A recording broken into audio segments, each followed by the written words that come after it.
Should you or should you not let your opponent buff at the beginning of a duel?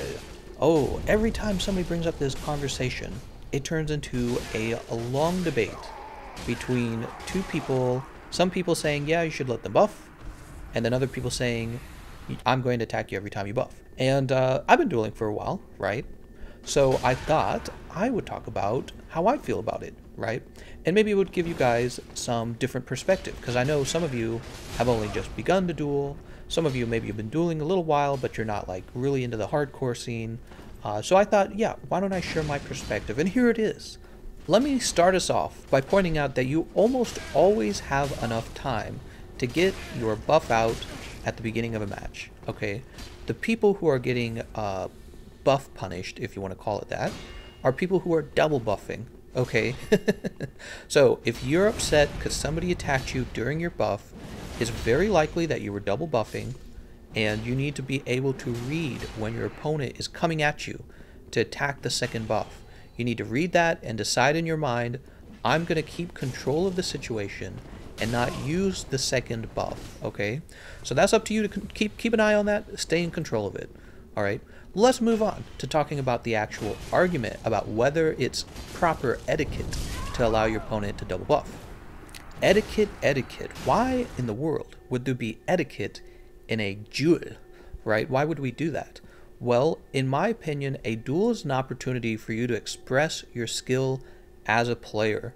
If you run up to a person and they're in the middle of their buff, they're standing perfectly still and they can't get out of that. You know, it's kind of a locked-in animation. And if you, if you run right up to them and deal like 500 or more damage to them in your R1 combo, you're not really expressing any skill. That's the truth, right? It would be convenient if you could tell your opponent ahead of time, you better not buff or I'm going to punish it, right? That would be convenient. But since you can't do that, what I like to do is just let them have the buff. Yeah, I get the feeling sometimes people who buff punish are people who don't win very often. I think I win something like well over 90% of my matches if I'm in the random arena. Yeah, obviously if it's like a tournament, it's a lot closer. It's like 50-50. It depends on who I'm fighting, right? But in the random arena, almost all my matches. Sometimes I'll go like 8 hours and not lose because nobody is try hard enough to beat me. So you guys want a second buff? Have a third buff. I don't care. You're going to lose, right? And that's a big part of it. If you're maybe newer to duels and you're in the random arena and you have to fight somebody like me and I'm putting on 3 buffs, right? To you is probably like, oh man, to me that would be irritating. If I was new at the game and I'm going up against the Thegameconomist and he's putting on his 3rd buff now, right? I'd be like, hey, that's not fair. I'm going to tag you with an R1 attack. So I think that's a lot of where the varying opinions come from. If you're winning all your matches, you don't care that people get their buff on. If you're losing more of your matches, and of course those people have to exist. We can't all win all the time. That's not how it works. There's people out there who lose mostly. Well, they're looking at the world and they're seeing you put on your 2nd buff, and they're annoyed, right? They're like, this isn't fair. So that's where the frustration and annoyance comes from, and I totally understand that. It took me a while to understand that as well. You know, when I started, I was always very prominently against buffs. Then I had a period where I was for buffs and then against them, and it just flip-flopped for me. And finally, nowadays, it's like I said, I win most of my matches, put on 20 buffs. I don't care. When it comes to actual etiquette, though, if you want to make more like logical arguments, going back to what I was saying earlier, if you attack your opponent while they're standing still, you're not really expressing any skill. So if you want to strip their buff but you don't want to deal damage, toss a dual charm. You should have dual charms on you. That's one of the best consumable items that you can bring with you into a duel, is the dual charm. So have that with you, just run up to your opponent and toss the dual charm. Okay, now the dual charm doesn't work on moves like Bountiful Light.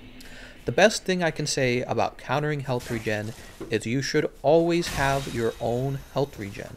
That's why the Filianor chime is important, Sun Princess ring is important, Blessed Cestus is important, the Oak Shield is important. If you don't have your own health regen game ready to set up against somebody who's got a healing build, they will out-heal you. You have to have health regen, okay? If you don't agree with this Bountiful Light, fine, hit him one time, Let me say this, right? Let's say you're using an ultra great sword. If you really use a full R1 combo on an ultra great sword and deal like 700 damage, I would say you now have an unfair advantage in the fight. And you're going to say something like, oh, well, they shouldn't have buffed. Well, how is he supposed to know that you wanted to have a duel where he's not allowed to use Bountiful Light? He doesn't know that. So you can make the argument he should assume that you should always challenge the buff, right? And I somewhat agree with that. He, like I said before, he should be in control of knowing when he has time to buff or not. It just comes down again to you. Do you really want to have that kind of advantage in the fight? Because at that point, you're not really having a duel that's about skill, you're just trying to win. And to me, the only time where I'm try-harding like that is if the win is meaningful, right? Winning a tournament is meaningful. Winning a random arena match is not meaningful. There's just literally no reward for it. The most you get is maybe you get one of those little gold symbols, right? For winning your matches in the arena. I haven't had to worry about that gold symbol in forever. I don't even remember the last time I was a silver. Okay, I think that is mostly what I wanted to communicate. Yeah, it's just that, just remember guys, if you're gonna double buff, you're risking getting attacked. And for the attackers, the people that are coming after the person who's double buffing, you know, it's not really a big deal if they're double buffing. You're probably overselling how useful that second buff is. I think Bountiful Light is definitely the one that I would be most worried about. But if they're just putting on, like, I don't know, Tears of Denial and a weapon buff, let them do it. Who cares? You guys think Dark Moon Blade's that good? It's not. It's not.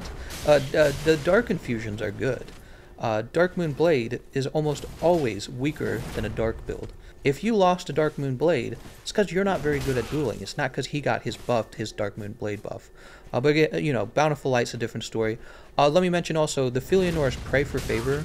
I can understand that, but it only heals 250. That's not very much. So if you really, really want to punish somebody who's going into the Filianor Chime, just shoot him one time with the crossbow. That'll deal like 250. Or take one swipe at them. That'll deal like 250, alright? And in both of those cases, you're still going to have a fair duel then, right? All you've done is negated the Pray for Favor instead of dealing like 500 or 700 damage, which would give you an unfair advantage in the fight. I suppose the last thing I want to mention is these people who bring their buffs, you know they built for it, right? So for me, the duelist, I want to fight their whole build, right? Because I know they've invested to bring it that way, and I've invested to bring my build a particular way. Let me give you an excellent case. You know, you have mage builds, right? Well, mage builds can't really bring Bountiful Light. They can't really bring Tears of Denial, right? They can't afford it because they're bringing other strong things like Homing Soul Mass and Fair and Hail. That's part of their build. It's like if they could bring Tears of Denial, they probably would, but they can't. So when you have a mage and he runs forward and he attacks you, the guy who doesn't have Homing Soul Mass, right? And he attacks you in the middle of putting on Tears of Denial, to me that's dirty. That's dirty of you. That's not about making the game fair. It's fair that you don't have Tears of Denial because you have Homing Soul Mass, right? That's just, right? To me, that's fair. That's called two builds facing off each other. And you could make the argument, well, maybe Sorcerer builds are better because they're able to attack Tears of Denial. And maybe that's a fair argument. But then I would have to return that with saying the guy who's using Tears of Denial should switch over to using Great Magic Barrier. Because then if he gets punished on his first buff, it's actually not going to deal very much damage. Great Magic Barrier will counter it. Also, none of the deep spells are going to be able to punish that buff in time. Only some of the crystal spells can. Okay, so to summarize it, regardless of your opinion, the person who is doing the buffing has to be able to detect when they're going to be attacked. It's up to you, because that's how you control the situation. As for the people who are punishing the buffs, I want to remind you, not only do they invest for those buffs, but if you really want to express your skill as a duelist, you probably shouldn't take advantage of them while they're standing still, because it takes 0 skill to attack somebody who isn't moving, okay? Let yourself practice becoming a good duelist, and one day when you're winning all your matches, you'll realize that you only felt the need to punish their buffs because you were scared of the buffs. And again, the whole point is that fear kind of goes away as your knowledge and skill of the game improves. Alright, well that is my perspective. I hope you guys enjoyed this video. It's not a typical video of mine. If you do like this format where I just kind of talk, you know, vaguely about the game, let me know, and I'll make more of these. Oh my gosh, you guys! I just want to thank y'all so much!